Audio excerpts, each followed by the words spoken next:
Namaste and welcome, Mary Jane Kasliner, Yoga, Feng Shui, Lifestyle Master. So today I'd like to dive right into square pose, which is a yin pose. Its counter or yang name would be double pigeon. And so once again, during this time of the year where we're approaching the vernal equinox, the energy is waxing in terms of the energy quality being yang. So it is very nice to blend and balance the active energy with some slower paced energy to bring into our life. And so that can be through our meditation practice and yin yoga.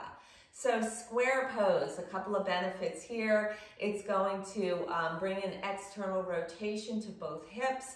It's going to open up the outer hips. It's going to open up, once again, the liver and the gallbladder meridians. And it's also going to increase spine flexibility as we move into the forward fold of this asana.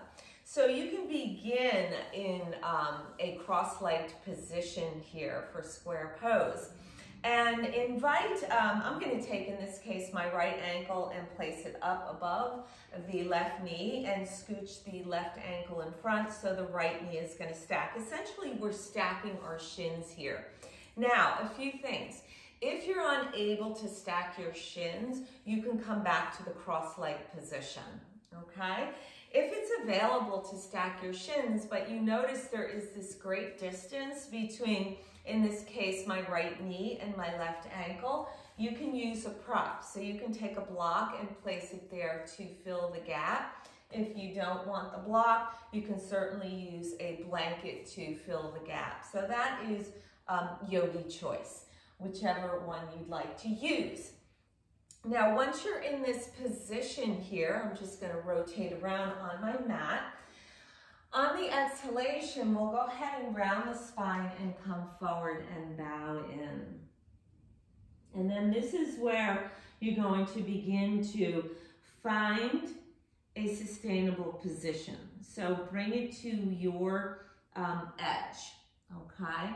And then once you find that, you want to make sure that you begin to let go of any muscle engagement, because the tendency when we come into a pose is to grasp and get tight and clench and the muscles engage. But in yin yoga, the practice is to do the opposite. So we want to disengage and let go. So we can come into stillness here. And this way we also move into the deeper layers beyond the muscles, so we can get into the connective tissue, into the tendons, the ligaments, the fascia. So this is fantastic. And then the third phase here would be to stay for time. So by and large, 90 seconds, change will begin. 3 minutes is what we call a phase change that will occur. And the phase change will increase flow and flexibility and freedom in the body. And so when I do my yin yoga, I just take my cell phone and put the stopwatch on, and that will set the time for me. Otherwise, you begin to think in your mind, well, is a minute up, is 2 minutes up, and you come up and out of the pose, and so you break that stillness action.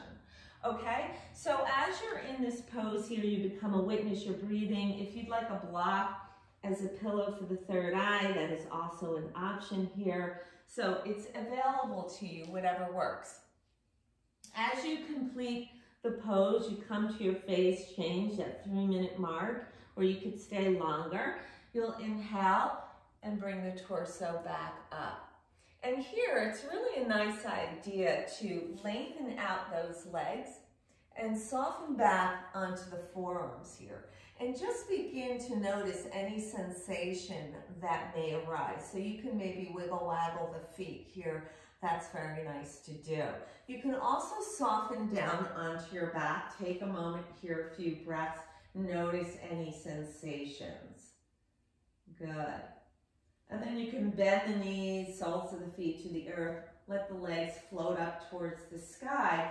lift the torso, send your gaze towards the hata or the belly, and then begin to slowly lower both legs towards the earth, and then rise up into a seated position here. Beautiful. And then we can go ahead and take the pose on the opposite side. So in this case, I'm going to go ahead and stack the left knee over the right ankle. So my left ankle is on top of the right knee, just forward of it. And so once again here, if you have a big space, you can use a prop to close that gap off.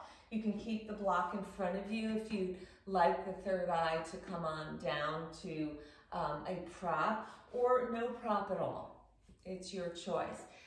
As you exhale, begin to round the spine and bow in.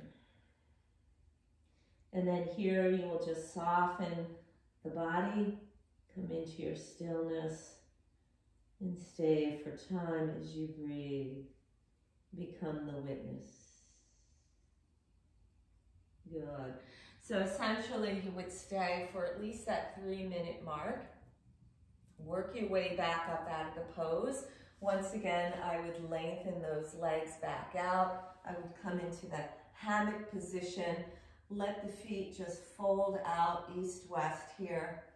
And just begin to notice any sensations. Once again, you can recline down onto your back.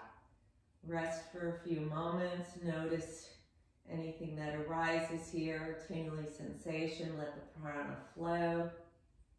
Good. And then once again, you can bend the knees, soles of the feet to the earth. Let the legs rise up towards the dome. Lift the gaze towards the hata and begin to lower the legs towards the earth and float back up into a seated position. So I hope you enjoyed this short video on square pose. Until next time we meet.